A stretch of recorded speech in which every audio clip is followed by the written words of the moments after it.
Hello guys, स्वागत है आपका सिटीजन जी चैनल पर। और आज आप देखने वाले हो 2021 में रिलीज हुई horror film stay out of the attic, जिसका ओरिजिनल टाइटल है ये। इसे डायरेक्ट किया है जेरन लॉर्डन ने और ये इनकी डेब्यू मूवी है। ये फिल्म भी पिछले साल से रुकी हुई थी, शटर की मेहरबानी से अब जाकर ही रिलीज हो पाई। तो ऐसी यूनिक और इंटरेस्टिंग वीडियोस देखते रहने के लिए चैनल को सब्सक्राइब करके बेल नोटिफिकेशन जरूर से ऑन कर लो, तो आगे मुझे वीडियो बनाने की मोटिवेशन मिलती रहे और आपको वीडियोस की नोटिफिकेशन। अब अगर आप सोच रहे हो कि ये कोई भूत प्रेत वाली मूवी है, तो ऐसा बिल्कुल भी नहीं है। इसका कॉन्सेप्ट बहुत ज़्यादा अलग और सरप्राइजिंग होगा। तो अब ज़्यादा देर ना करते हुए जल्दी स्टोरी स्टार्ट करते हैं।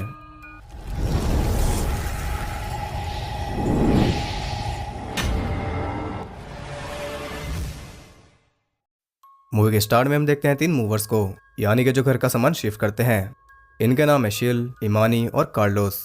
शिल बॉस है और ये दोनों उसके एम्प्लॉई। ध्यान देने वाली बात यह है कि ये तीनों ही किसी न किसी क्राइम की वजह से जेल में रहकर आ चुके हैं, इसलिए शिल ने यह काम शुरू किया क्योंकि जॉब तो इन्हें मिलने वाली थी नहीं। अभी आए हैं क्रीपी से घर में, जहाँ रहता है वर्ण नाम का एक बूढ़ा आदमी।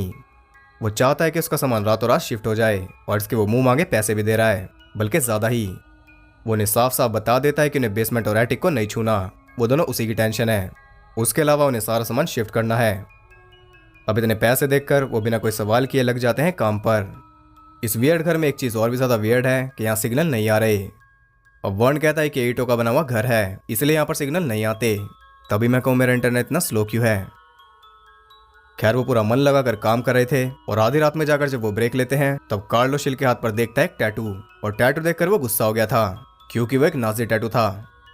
शिल बताता है कि जेल में वो आर्यन ब्रदरहुड का मेंबर था क्योंकि जेल में उसे प्रोटेक्शन चाहिए थी। आर्यन ब्रदरहुड एक नियो नाजी प्रिजन गैंग है जिसमें कम से कम भी 20,000 मेंबर्स हैं। ये बेसिकली एक रेसिस गैंग है, इसलिए कार्लोस को गुस्सा आ रहा है। लेकिन ईमानी उसे समझाते हैं कि शिल एक अच्छा आदमी है, उसकी सोच नाजी वाली नहीं है, इसलिए वो साथ है, नहीं तो ईमानी उसके साथ क्यों होती।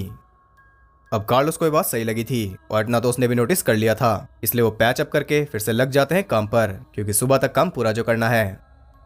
अब वो तो अपने काम में मस्त थे, लेकिन वहाँ कुछ अजीब चीजें भी हो रही थी।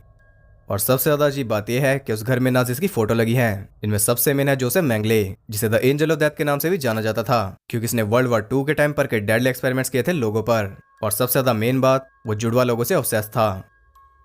उधर कार्लोस किताबें पैक कर रहा था और वो नोटिस करता है कि वहाँ सारी किताबें अजीब हैं।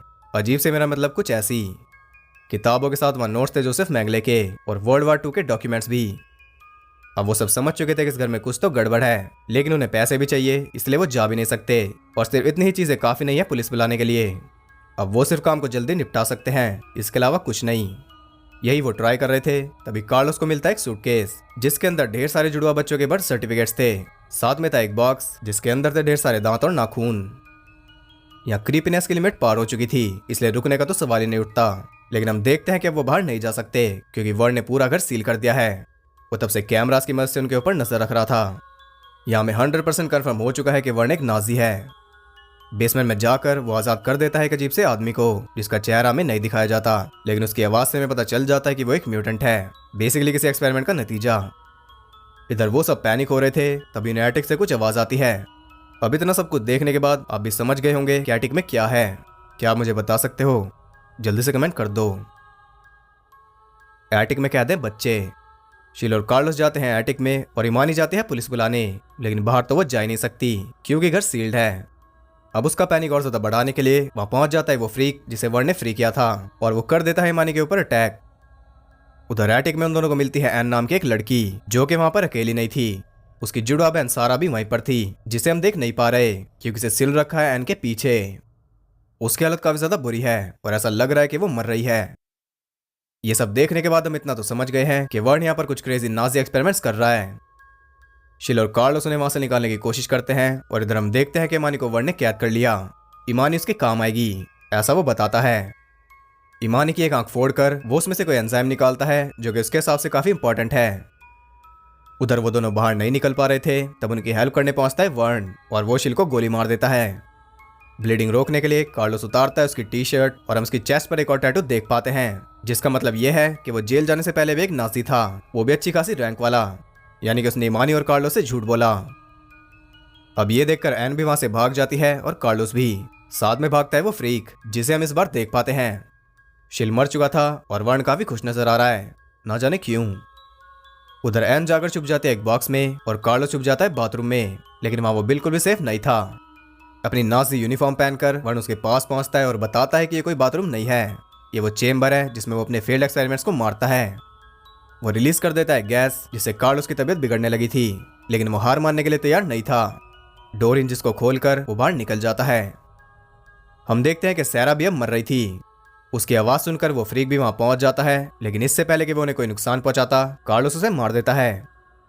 इतना करने के बाद वो खुद भी दम तोड़ चुका था, लेकिन हम देखते हैं कि वो फ्रीक अभी भी जिंदा है और उसका खेल खत्म करने जाती है एन, जो कि अब डेड वेट कैरी कर रही थी क्योंकि सैरा भी मर चुकी है। उधर वर्न फिर से कुछ क्रेजी कर रहा था, और क्रेजी से मेरा मतलब है मुर्दों को जिंदा करना। जी हाँ, उसने शिल को फिर से जिंदा कर दिया उस एंजाइम की मदद से जो उसने मानी की आंख से निकाला था। ये उसकी सालों की रिसर्च है। शिल को उसने जिंदा किया क्योंकि ऑफ कोर्स वो भी एक नाजी है। शिल को यहाँ बुलाना भी प्लान का हिस्सा था। अब अगर ये सब आपको शॉकिंग लग रहा है तो असली ट्विस्ट तो अभी बाकी है। यहाँ वेन बताता है अपनी सच्चाई। वो है जोसेफ मेंगले, और वो अभी तक जिंदा है उसी एंजाइम की वजह से।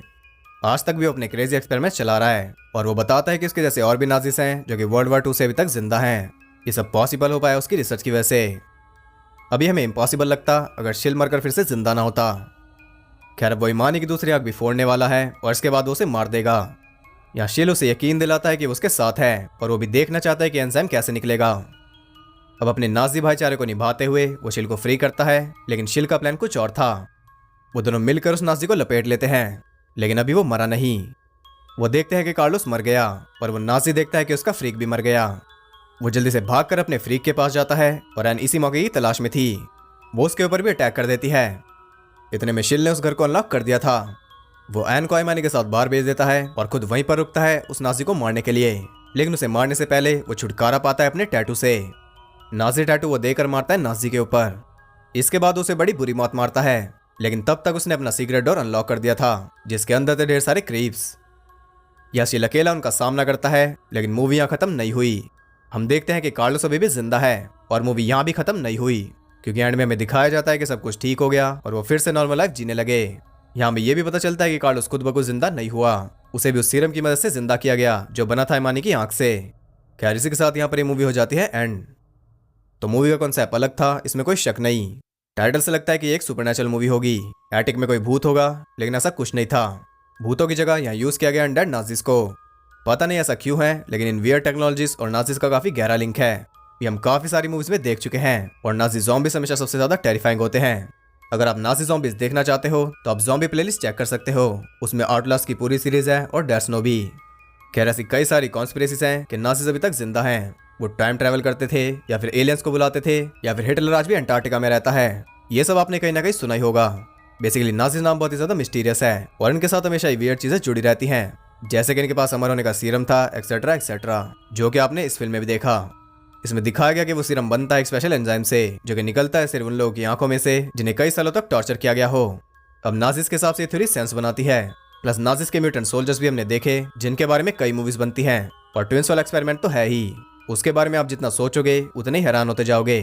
जोसेफ मेंगले को ट्विंस में इतना ज्यादा इंटरेस्ट क्यों था, उसकी सोच क्या थी, ट्विंस के अंदर उसे ऐसा क्या दिखता था जो वो रिवील करना चाहता था।